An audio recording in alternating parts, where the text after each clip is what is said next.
We'll go ahead and start up here in the front. It does have one 12-volt battery on the unit. It does have a battery disconnect inside the unit. I'll have to show you that when we get to the inside. Has one 20-pound propane cylinder on it that is full, except for what we use to service the trailer. We'll go ahead and we'll kick it on. It's already on. We're gonna come up to the tongue jack. It does have a light for hooking up at nighttime. It has your up and down button for running it up and down, getting it on and off the vehicle. But there is a manual way that you can come in through the top with a handle and crank it up or down. For any reason the switches won't work, it does have a manual way to crank it up or down. So we come along the side over here.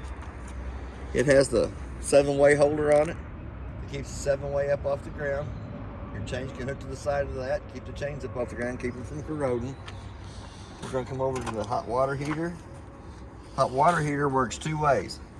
Has a 110 switch in the lower left-hand corner on the outside. Then it has a gas switch on the monitor panel on the inside. Before you turn either source of heat on, you'll want to pop the pop-off valve. Make sure you have water coming out of the top before you turn on electric or gas. That way you know that it's completely full of water.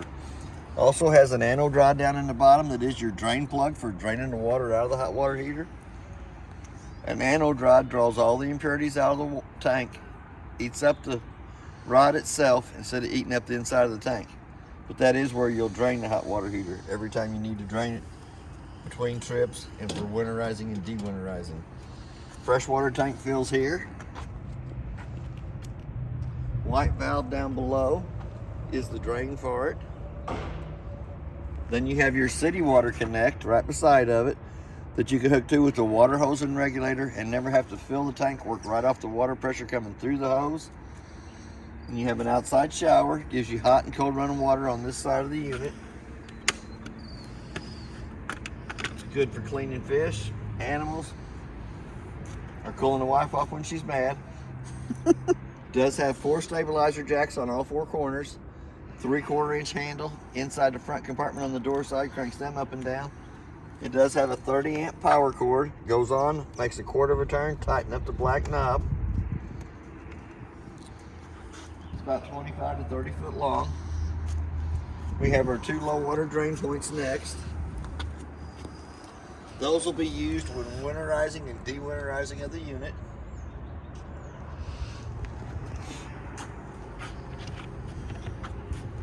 Big compartment underneath the couch.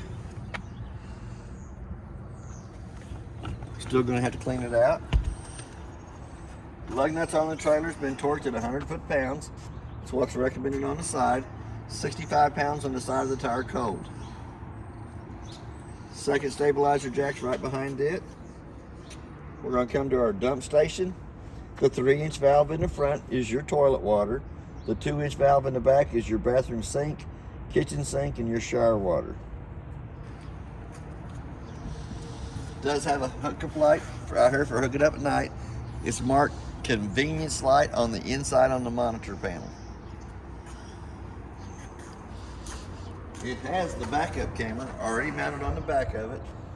The monitor for it is in the top cabinet right above the kitchen sink. We do have levels on the trailer. Spare tire on the back. Spare tire's been air ducted pressure, but it's not been torqued on, it's been put on with a wrench. It has a leach latch on this side over here. There's a place for a TV to come to the outside. Slides in the bracket here, hooks to the park cable or antenna hookup. Does have a 110 outlet to plug it into. We have our 2 outside speakers. I'll have to show you more about the speakers when we get to the inside. Does have a stove vent. Not that you burn the food, but anytime that you want the vent to be open so that the rain chute on the inside fan works properly. But when you're in travel, you'll want to push those back down and lock them in place to make sure that it doesn't go anywhere and doesn't sit there and break out. Outside of the furnace is next. It's going to suck cold air in the bottom, hot air out the top. I always suggest putting a mud dauber screen over the outside of the furnace for the simple fact that the mud daubers love that smell of the propane. They'll go right in there, they build a little dirt nest, and then your furnace doesn't operate properly. We do have an outside kitchenette on it. A little refrigerator in it.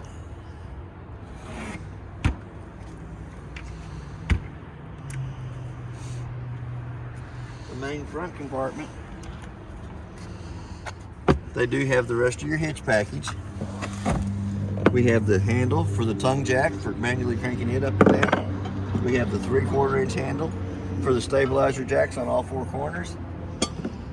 There is a mattress that goes above the couch in the front compartment.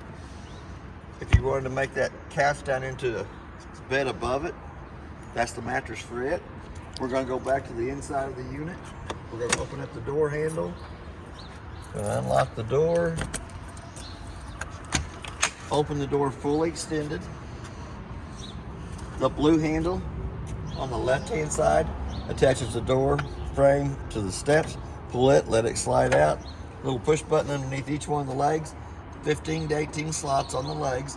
The main thing is when the step comes out, it has to lay flat in the threshold so that the front door closes over the top of it properly without scrubbing. We're going to go inside the unit. It does have a working fire extinguisher on the left-hand side as we come in. 2 sets of keys for the unit. The purple key does the lock and deadbolt on the front door. The rounded key does all your outside compartments, and the other 2 little black keys does your outside shower.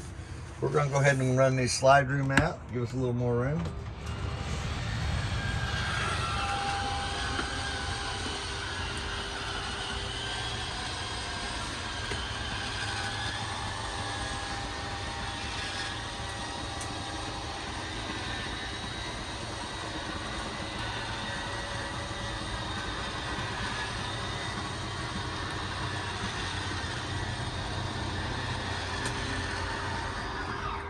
Opens the trailer up, makes it quite a bit more roomy on the inside.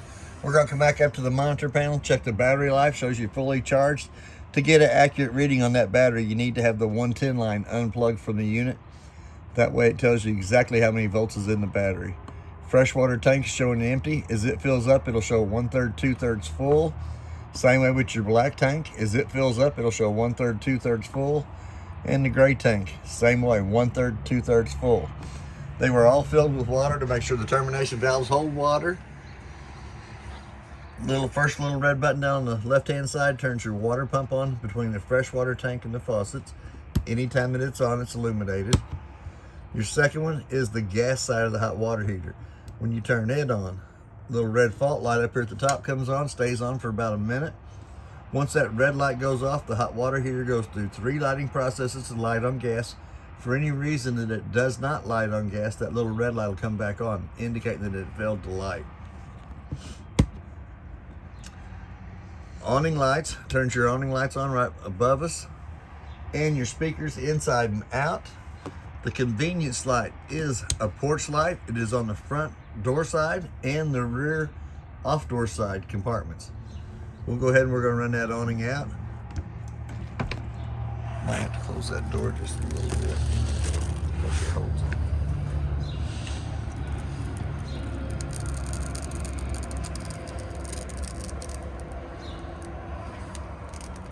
As the canvas on the awning is rolling out, it has a pinch point on each one of the arms at the bottom that you can pull down against. Tighten up the little black knob there that puts the pitch of the rain going from one side or other of the awning if you wanted to have it out while it's misting the rain. I'm going to bring it back up so the tail hangs down. There we go. Then your little skirt at the end should hang straight up and down. All the lights in the unit have to be turned on by hand. They have a little push button in the center of them that turns them on. Even the ones underneath the counter by the sink, above the table, all the way back through the unit, all have to be turned on by hand. They have a little push button in the center that turns them on. We're going to come back up. You can check your battery voltage. Shows you it's got 13.6 volts in the battery. We're going to come down to the stereo. On them speakers, you have zone 1 and 2. Zone 1 is inside. Zone 2 is your outside speakers. It has a HDMI cord hookup if you wanted to play a DVD player through it. Also has a USB port on the right-hand side of it. Little button in the center turns it on. Speakers inside and out. We'll turn that right back off, but you got your volume on the left hand side, you can change your stations on the right hand side. They also have 6 preset stations on there if you wanted to preset them to whatever you'd like to listen to. We also have a little soap dispenser on the right hand side of the sink that dispenses soap out of it. Hot and cold running water on the kitchen sink. To the left is the hot side, to the right is the cold side. You have to pull back on the handle to have water coming out of it.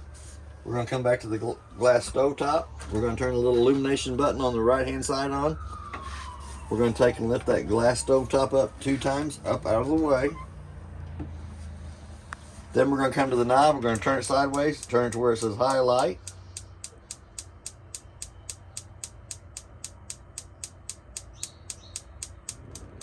There we go. We'll let that light for just a minute, then you can let off the button. We're going to go ahead and turn it back off. Before you lay the glass stovetop down, touch the griddle to make sure that it's cold to the touch of the hand before you lay the tempered glass back over the top of that. It does have pretty good sized cabinet space above and below. The little box inside here does have your monitor panel for the TV in the back. Plugs into a cigarette lighter, plug that into that, and then you can see what's behind the unit off the monitor panel there. I'm going to set it right back up into the shelf. Going to come back to the microwave. The microwave has a clock button on it that you can set the clock on it. Let's say it's 9:30. Then hit the clock button again in the center till the 2 center eyes is flashing. The only reason I set the time on the microwave is if I leave the unit and come back to it, if it doesn't have the proper time, I know that it's lost 110 power coming to it. So then I check my food service inside the refrigerator. We're going to come down to the stove vent. It does have a light for the stove top and a fan. For that fan to work properly, the vent on the outside has to be opened up. Allows the flapper to flap. Little spot down here below underneath for pots and pans. And then you have your furnace on the inside. When the furnace is lit, it does have a light right inside of here that you can actually see the flame burning through that glass eye. Gonna come back to this refrigerator. Refrigerator has 2 settings on it. It has one at the top for the freezer, and it also has one at the bottom that is from 1 to 5. You hit the set button on the right hand side, hold it in for 10 seconds. Sometimes it takes 15 seconds for it to come on.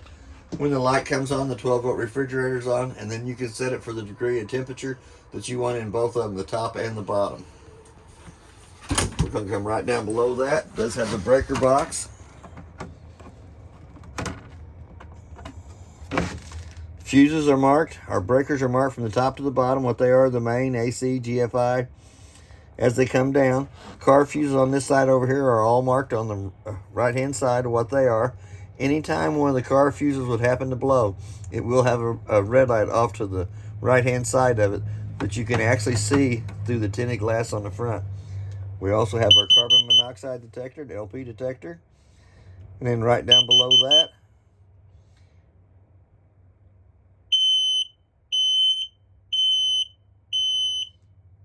there's the sync sound between the 2 of the alarms. One's for LP, one's for carbon monoxide. And then we have our battery disconnect on the inside of the unit, so that if you're not wanting to use the unit for a while and you want to save all the 12 volts that's in the battery, turn the red key to the off position and pull the key out. That'll keep the unit from drawing any 12 volt from the battery, so that when you come back to it the next time, it'll have the same amount in it as it did when you turned it off. Over here on the side, we do have an on and off button for the furnace. You can dial your temperature up or down, either way you wanted to go with it. Since it did light, we're going to have to turn it off. That fan's going to run anywhere from 5 to 7 minutes because it thinks it lit good, thinks the chamber's hot. It does have a button in the bathroom to turn the light above us on. Black narrow knob on the right hand side cranks the vent up. Buttons on the side here turn your fan on, 1 to 4 settings, and it does have an off button for it. It does have a single foot flush on the toilet on the right hand side. Marked on the back of the lid how to use that. fill it halfway full of water, fill and dump. Your shower is just like what you have at home, except for your sink's in there with you. 2 little lights above us. You can push in by hand, turn the light on. You can wash your hands up here. You have to use the same faucet for the shower as for the sink. Same faucet down here at the bottom. This handle comes out and comes up here to the top for your shower. It also has a tub, so it does have a plug in it. So that if you have a littler one, you can wash them in there in the tub part of it. There is a place for a TV mounted on the back wall with the same bracket that is on the outside of the unit. We do have a part cable to hook up, or antenna hook up here at the top. Little black button on the right hand side turns the booster on for it. There is a 110 outlet to plug it into. As we come down along this side over here, the tabletop comes off the 2 pedestals, goes down between the 2 benches. The 2 back cushions come over the top of the table to make a smaller bed. There is pretty good sized storage on either side. When you run that in, you got to kind of lift that door up and over a little bumper stop on the inside that keeps the drawer in the inside place. Same way with this one here. It does have a little bumper on it. You got to slide it out, slide it up over. Does have a USB port between the couch and the kitchen table. Does have the jealousy windows in it that manually crank out to let you let a little air coming inside.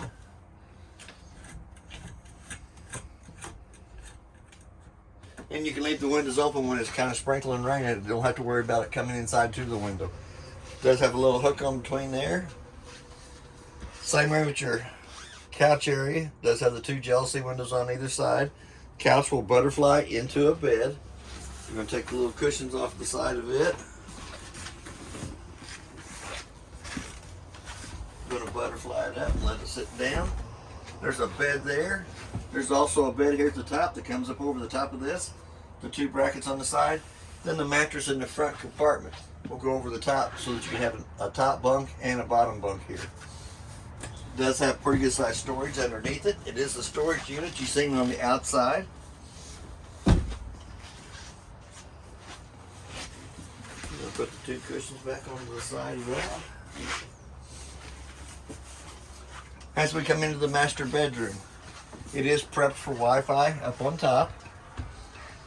It has a smoke detector in it. It also has a Bluetooth speaker. And somebody put a power cord in that gives you 3 110 outlets in here and gives you 4 USB ports at the top of that. Over the master bedroom, there is a button in the center of each one of the lights for turning those on. Does have quite a bit of storage space up in the top.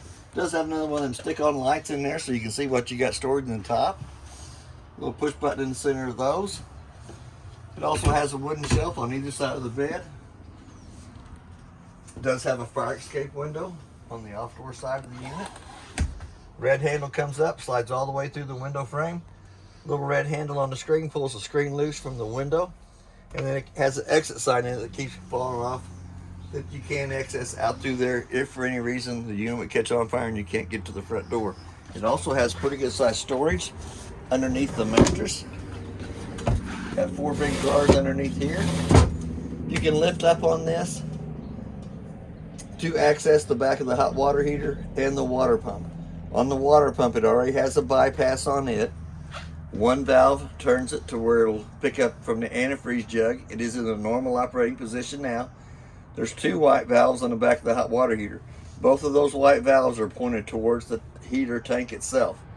It is in a normal operating position. When you get ready to winterize, they'll turn sideways, which makes it make a loop at the back of the hot water heater so that you don't have to fill the hot water heater with antifreeze.